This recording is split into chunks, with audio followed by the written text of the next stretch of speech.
Capítulo 15. Tormenta en el colegio. «¡Qué día tan espléndido!», exclamó Anne exhalando un suspiro. «¿No es maravilloso vivir un día así? Compadezco a la gente que todavía no ha nacido. Por supuesto, podrá tener días buenos, pero nunca uno como este. ¿Y no es aún más espléndido tener un sendero tan adorable para ir a la escuela? Es muchísimo más bonito que ir por el camino.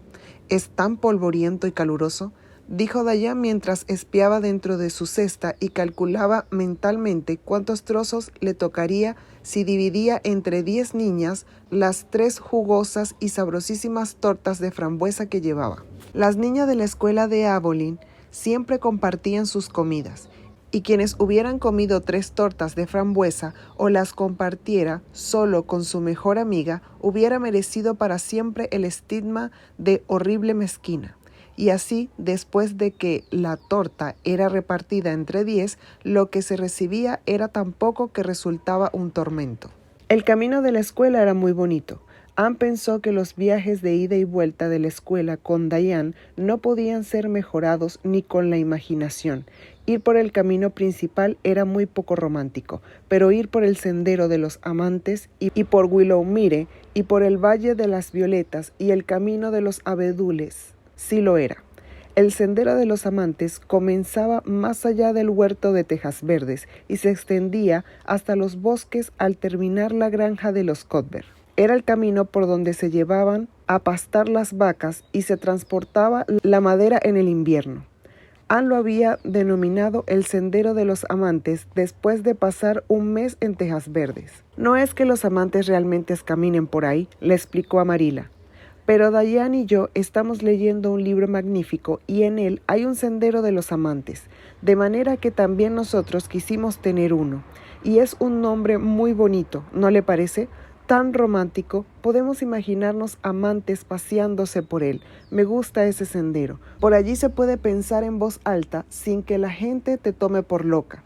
Cada mañana Anne descendía por el sendero de los amantes hasta el arroyo. Allí se encontraba con Dayan y las 2 niñas subían por el sendero bajo el arco de los abedules. «Los abedules son árboles tan sociables», decía Anne.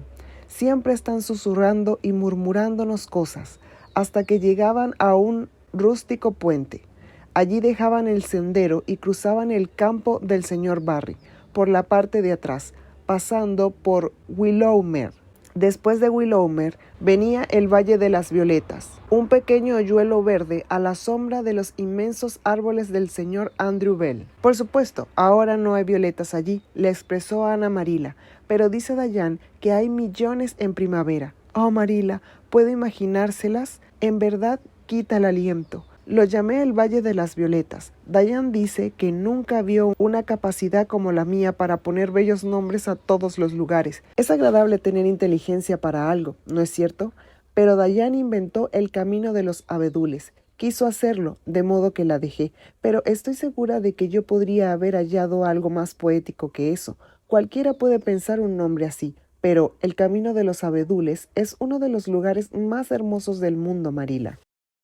Lo era. Otras personas, aparte de Anne, habían pensado así al dar con él. Era una estrecha senda llena de recovecos que bajaba de una gran colina, justo entre los bosques del señor Bell, donde la luz llegaba a través de tantas pantallas color esmeralda que era tan impoluta como el corazón de un diamante. En toda su extensión se hallaba provista por delgados abedules de blancos troncos y flexibles ramas. Helechos y estrellas, lirios, ramilletes, escarlatas y cerezos silvestres crecían a lo largo. Siempre había en el aire un delicioso aroma y en lo más alto de los árboles el canto de los pájaros y el murmullo y la risa de los vientos del bosque. De vez en cuando, si uno se quedaba quieto, se podía ver saltar un conejo por el camino, cosa que, en el caso de Anne y Dayan, sucedía muy rara vez. Abajo en el valle, la senda desembocaba en el camino principal y desde allí hasta el colegio no quedaba más que la colina de los abetos. La escuela de Abilene era un blanco edificio de aleros bajos y anchas ventanas amueblado, con cómodos y antiguos pupitres que llevaba esculpido en las tapas las iniciales y jeroglíficos de escolares de 3 generaciones. Las aulas estaban en el fondo y tras ellas había un oscuro bosque de pino y un arroyo donde todas las niñas sumergían sus botellas de leche para mantenerlas frescas hasta la hora del almuerzo. Marilla había visto con recelo comenzar las clases de Anne el primer día de septiembre. Era una niña tan extraña. ¿Armonizaría con las otras niñas? ¿Y cómo iba a arreglárselas para quedarse callada durante las horas de clase? Sin embargo, las cosas fueron mejor de lo que Marilla temió. Anne regresó a su casa aquella tarde de muy buen humor. «Creo que me va a gustar el colegio», anunció. «Aunque el maestro no me parece tan bueno. Se pasa todo el tiempo atusándose el bigote y mirando a Priscilla Andrews. Prissy ya es mayor, como usted sabe. Tiene 16 años y está estudiando para el examen de ingreso de la Academia de la Reina de Charlottetown. Tillie Boulter dice que el maestro se muere por ella. Es muy hermosa, tiene el cabello castaño rizado y se comporta muy elegantemente. Se sienta en el banco que hay al fondo del aula y él también se sienta allí la mayor parte del tiempo para explicarle sus lecciones, según dice, pero Ruby Gillis dice que la vio escribiendo algo en la pizarra de Prissy y que cuando ella lo leyó se puso tan roja como una remolacha y se rió. Y Ruby Gillis dice que no cree que fuera nada relacionado con la lección. Anne Shirley, que no te vuelva a oír hablar así de tu maestro, le regañó Marilla con brusquedad. No vas a la escuela para criticarlo. Creo que él puede enseñarte algo a ti, y es tu obligación aprender, y quiero que comprendas bien que no debes venir a casa contando cosas como esas. Eso es algo que no puedo aceptar. Espero que hayas sido una buena niña. Claro que lo fui, dijo Anne complacida. Y tampoco me resultó tan difícil como se imaginaba. Me senté junto a Diane. Nuestro banco está al lado de la ventana y podemos ver el lago de las aguas refulgantes. Hay un montón de niñas en la escuela y jugamos magníficamente a la hora de comer. Es tan hermoso tener un grupo de niñas con quienes jugar, pero por supuesto, Diane me gusta más que ninguna y siempre será así. Adoro a Diane. Estoy muchísimo más atrasada que las otras. Todas están en el quinto texto y yo solo en el cuarto. Me siento algo triste por esa razón, pero ninguna de ellas tiene tanta imaginación como yo, como pronto averigüé. Hoy tuvimos lectura, geografía, historia nacional y dictado. El señor Philip dijo que mi ortografía es horrible y alzó mi pizarra llena de correcciones para que todo el mundo pueda verla. Me sentí tan mortificada, Marilla. Supongo que podría haber tenido mejores modos con una extraña. Ruby Gillis me dio una manzana y Sophie Sloane me pasó una encantadora postal color rosa con «Puedo verte en casa» escrita en ella. Tengo que devolvérsela mañana. Y Tillie Boulter me dejó usar su anillo toda la tarde. ¿Puedo quedarme con alguno de esos alfileres de perla que hay en el viejo alfiletero del desván para hacerme un anillo? Y, oh Marilla, Jane Andrews me dijo que Minnie Mafferson le dijo que había escuchado a Prissy Andrews decirle a Sarah Gillis que yo tenía una nariz muy bonita. Marilla, es el primer piropo que me han hecho en toda mi vida. No puedo imaginarse lo que me hizo sentir, Marilla. ¿Tengo en realidad una nariz bonita? Sé que usted me dirá la verdad. Está bastante bien, contestó Marilla con sequedad. En secreto pensó que la nariz de Anne era en verdad muy linda, pero no tenía intención de decírselo. De esto hacía ya 3 semanas, y hasta entonces todo había ido bien. Y aquella fresca mañana de septiembre, Anne y Diane corrían alegremente por el camino de los abedules, sintiéndose 2 de las niñas más felices de Avonlea. «Espero que Gilbert Blythe esté hoy en la escuela», comentó Diane. Pasó todo el verano en Nueva Brunswick, en casa de sus primos, y regresó el sábado por la noche. Es terriblemente guapo, Anne, y molesta a las niñas una barbaridad.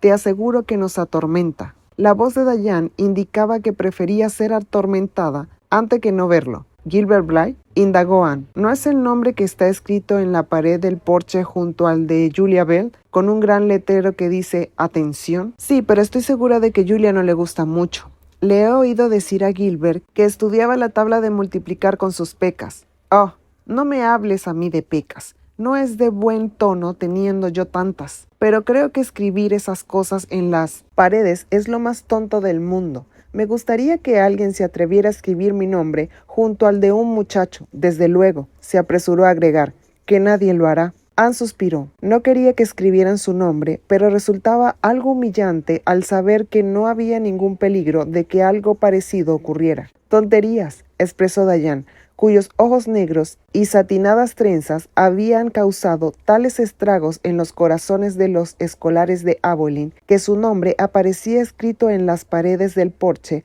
una media docena de veces con sabido atención. ¡Mírala, Diane! Solo es una broma, y no estés tan segura de que no escribirán tu nombre. Charlie Sloane se muere por ti. Le ha dicho a su madre, ¿entiendes?, que eres la niña más inteligente de la escuela. Eso es mejor que ser bonita. No, no lo es, negó Anne femenina en el fondo. Preferiría ser guapa antes que inteligente. Y además, odio a Charlie Sloane.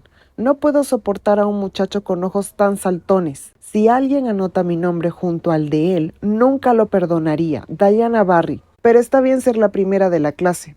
De ahora en adelante tendrás a Gilbert en tu clase. Y te advierto que él está acostumbrado a ser el mejor alumno. Está apenas en el cuarto texto, aunque casi tiene 14 años. Hace 4 años su padre estuvo muy enfermo y tuvo que ir a Alberta a reponerse, y Gilbert lo acompañó. Estuvieron allí 3 años y Gilbert apenas fue a la escuela hasta que regresaron.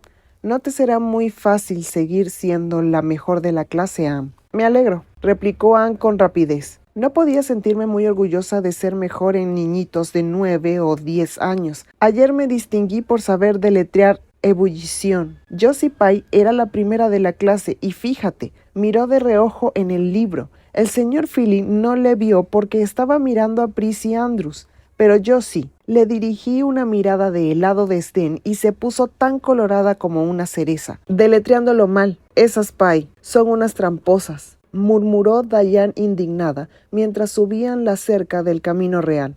Ayer Gertie Pye puso su botella de leche en mi sitio en el arroyo. ¿Te das cuenta? No le dirijo más la palabra. Cuando el señor Philly estaba en el fondo de la clase escuchando la lección de latín de Prissy Andrews, Diane le dijo a Anne en voz baja: «Ese es Gilbert Blythe, Anne. Es el que está sentado en tu misma dirección al otro lado del pasillo. Míralo y fíjate si no es guapo». Anne lo miró. Tenía una buena oportunidad para hacerlo, porque el tal Gilbert Blythe se encontraba absorto en la tarea de prender disimuladamente la larga trenza rubia de Ruby Gillis, que se sentaba delante de él, al respaldo del asiento.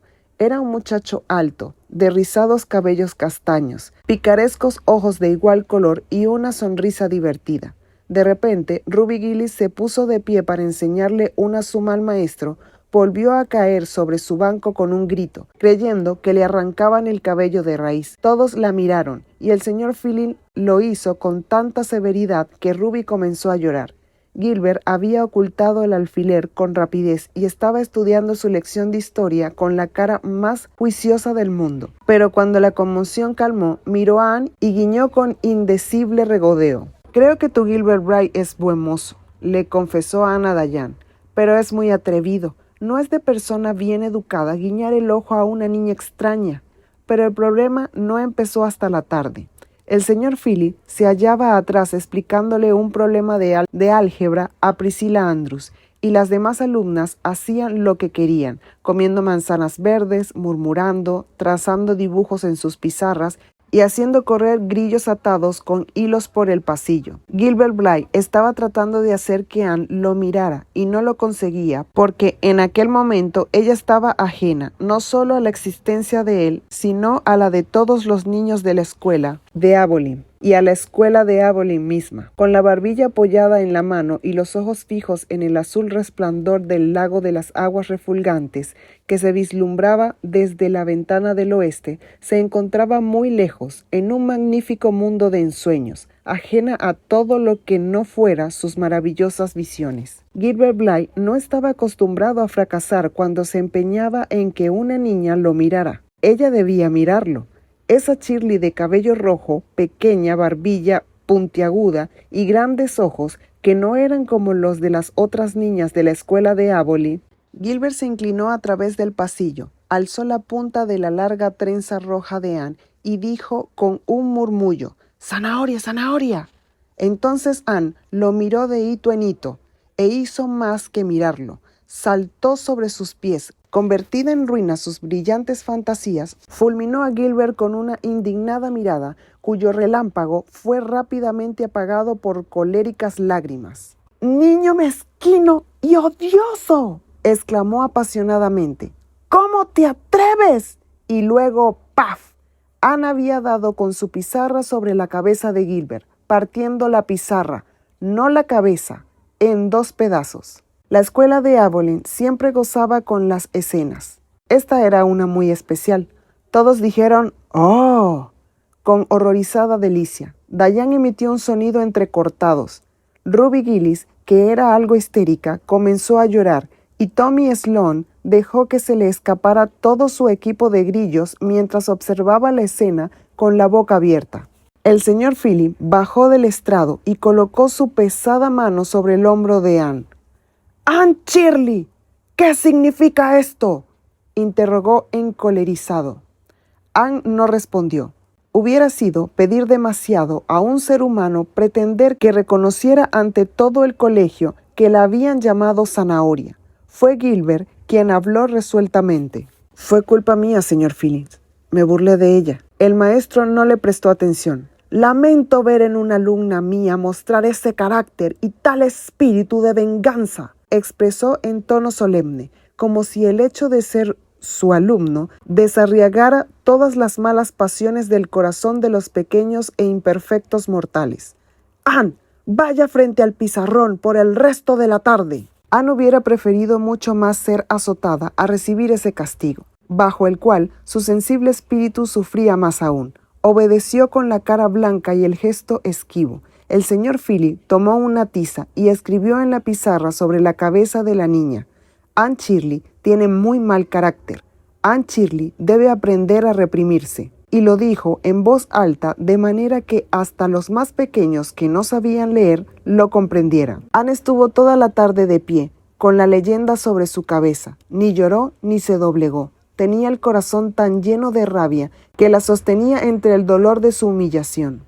Con ojos llenos de resentimiento y mejillas enrojecidas, enfrentó por igual la consoladora mirada de Diane, los indignados movimientos de cabeza de Charlie Sloane y las maliciosas sonrisas de Josie Pye. En lo referente a Gilbert Blythe, ni siquiera lo miró. Jamás lo volvería a mirar. Nunca más le hablaría. Cuando terminó la clase, Anne salió con la cabeza muy alta. Gilbert trató de detenerla en la puerta. «Siento muchísimo haberme burlado de tu pelo, Anne», murmuró arrepentido. «De verdad, no te enfades para siempre».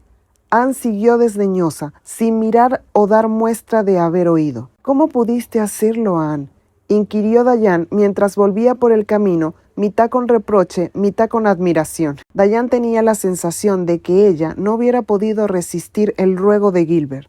«Nunca perdonaré a Gilbert Blythe», afirmó Anne firmemente. «Y el señor Phillips deletreó mal mi nombre, Diane. El hierro ha entrado en mi alma». Diane no tenía la menor idea de qué quería decir su compañera, pero comprendió que tenía que ser algo terrible.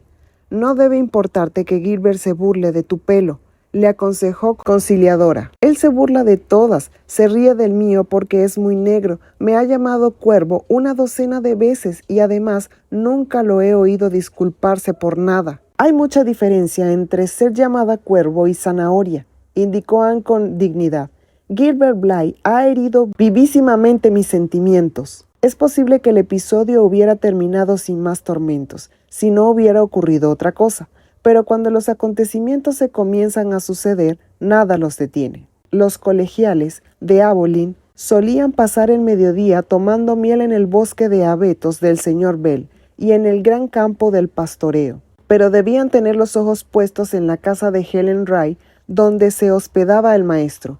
Cuando lo veían salir, corrían hacia el colegio, pero como la distancia a recorrer era 3 veces mayor que la del sendero del señor Ray, tenían muchas posibilidades de llegar agitados y cansados, con 3 minutos de retraso. Al día siguiente, el señor Phillips fue atacado por uno de sus repentinos arrebatos de reforma y anuncio.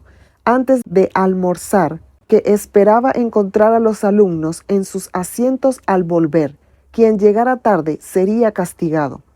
Todos los chicos y algunas niñas fueron al bosque con la sana intención de tomar un bocado, pero las nueces y la miel eran seductoras y tentaban. Retosando y comiendo, pasaron el tiempo y como de costumbre, lo que los volvió a la realidad fue el grito de Jimmy Glover, desde lo alto de un patriarcal abeto. ¡Vuelve el maestro! Las niñas que estaban en el suelo corrieron primero y se las arreglaron para llegar a tiempo al colegio. Los muchachos, que debieron deslizarse presurosos de las copas de los árboles, llegaron más tarde. Ian, que no hacía otra cosa que vagar por el extremo más alejado del campo, hundida en la hierba hasta la cintura, cantaba en voz baja, con una corona de flores en la cabeza, cual pagana divinidad de los campos. Fue la última en salir. Pero la niña podía correr como una gacela, de manera que sobrepasó a los muchachos en la puerta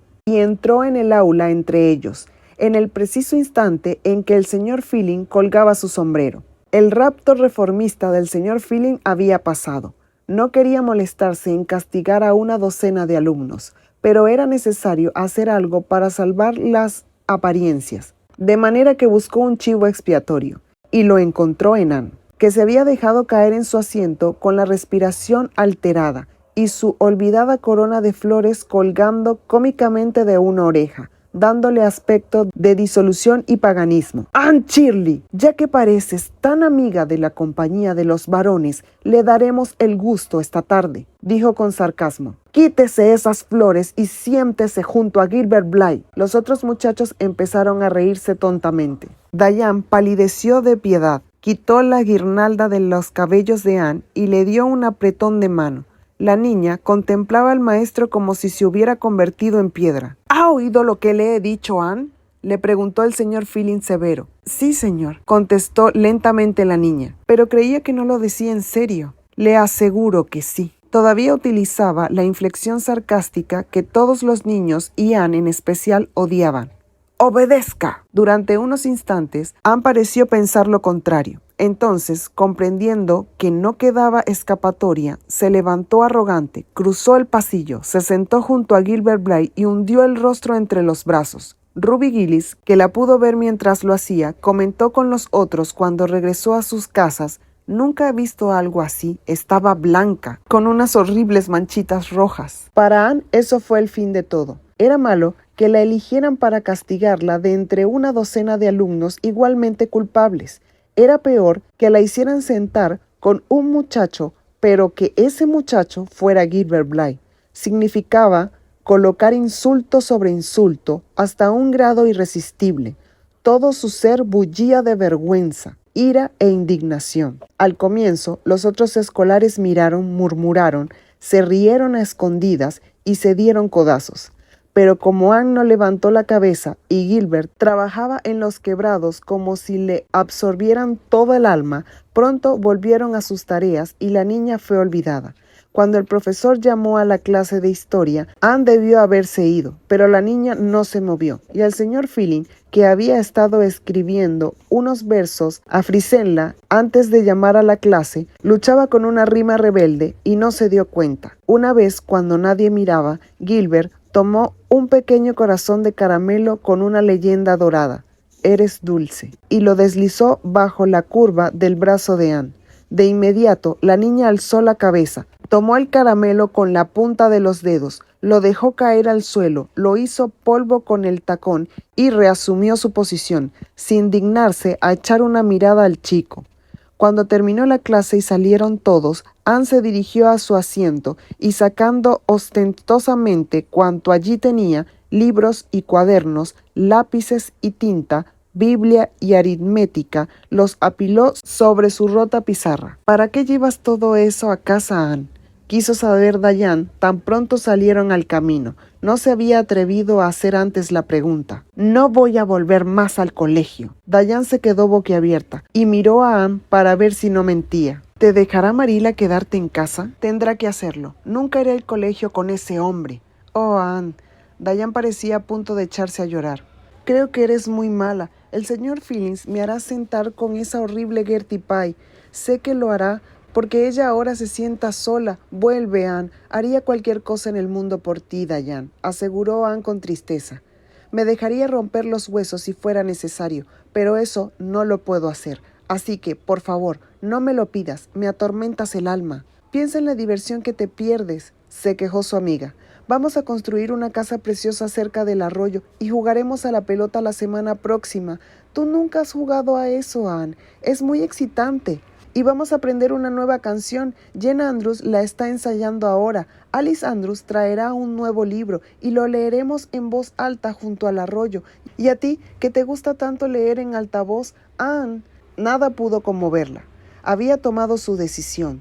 No iría más a la clase del señor Phillips. Así se lo anunció a Marilla cuando volvió a casa. Tonterías, respondió Marilla. No son tonterías, negó Anne mirando a Marilla con ojos solemnes y llenos de reproche. No comprende, Marilla. He sido insultada. ¿Insultada? Sí, sí. Mañana volverás al colegio como de costumbre. Oh, no. Anne acompañó su negativa con la cabeza. No volveré, Marilla. Aprenderé mis lecciones en casa, seré tan buena como pueda y estaré callada todo el tiempo que sea posible, pero le aseguro que no iré al colegio.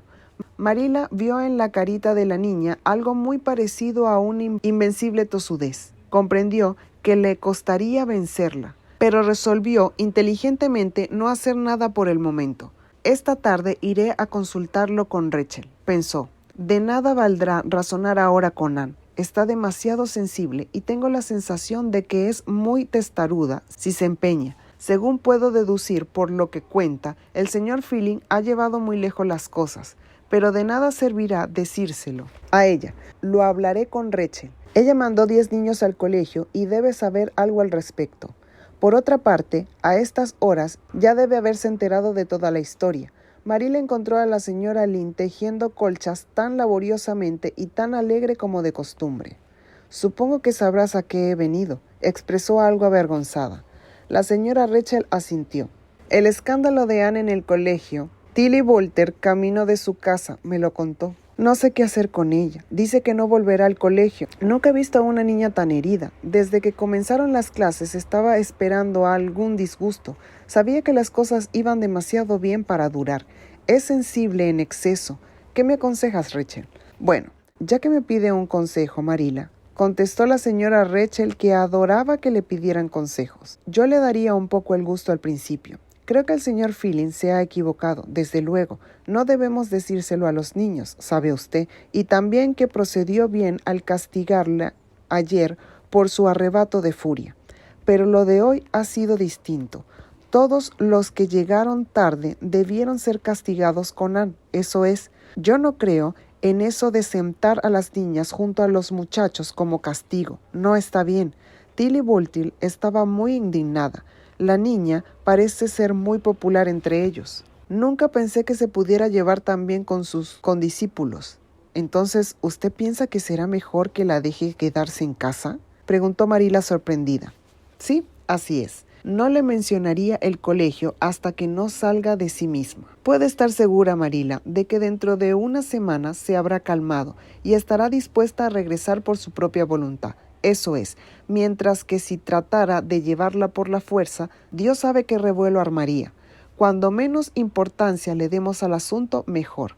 En lo que se refiere al colegio, no sentirá mucho no ir. El señor Phillips no vale mucho como maestro. Guarda un orden escandaloso, eso es, y deja de lado a los más pequeños en favor de los alumnos mayores, que prepara para la Academia de la Reina. Nunca hubiera conseguido dar clase un año más si su tío no hubiese sido uno de los delegados, el delegado puesto que lleva a los demás de la nariz. Eso es. Confieso que no sé dónde va la educación en esta isla. Marilla siguió el consejo de la señora Rachel y no le dijo una sola palabra más a Anne respecto a la vuelta al colegio. La niña aprendió sus lecciones en casa y jugó con Diane en los fríos crepúsculos de otoño. Pero cuando se cruzaba con Gilbert Blythe en el camino o lo encontraba en la escuela dominical, pasaba a su lado con helado desprecio, que no quebraban un punto sus intentos evidentes de apaciguarla. Ni siquiera los esfuerzos de Diane como pacificadora surtieron efecto. Anne había decidido odiar a Gilbert Blythe hasta el fin de sus días. Tanto como odiaba a Gilbert, sin embargo, amaba a Diane, con toda la fuerza de su corazoncito. Igualmente intensa para sus cariños y sus odios. Una tarde, al regresar, Marilla del Manzanar La encontró llorando con amargura, sentada sola en la ventana occidental a la luz del crepúsculo. ¿Qué ocurre ahora, Anne? Se trata de Dayan, sollozó con todas sus fuerzas. La quiero tanto, Marila. No puedo vivir sin ella. Pero sé muy bien que cuando crezcamos se casará y se irá. ¿Y qué haré? Odio a su marido, lo odio furiosamente. He estado imaginándomelo todo, la boda y todo lo demás. Dayan vestida con ropas albas, con un velo, hermosa como una reina, y yo como dama de honor, con un hermoso vestido y mangas abullonadas, pero con el corazón destrozado, oculto bajo una cara sonriente. Y luego, despidiendo a Dayan, diciéndole «Adiós», rompió a llorar. Marila se dio la vuelta con rapidez para que la niña no viera la sonrisa en su cara, pero no pudo evitarlo. Cayó sobre una silla cercana y rompió a reír en forma tan poco común que Matthew, que cruzaba el huerto, se detuvo sorprendido. ¿Cuándo había oído antes reír así a Marila?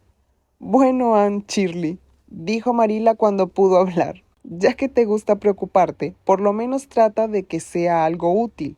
No se puede negar que tienes imaginación, hija mía». Gracias por llegar hasta aquí. Por favor, si te está gustando la historia de nuestra hermosa Anne, darle like y seguir para motivarme a seguir subiéndola.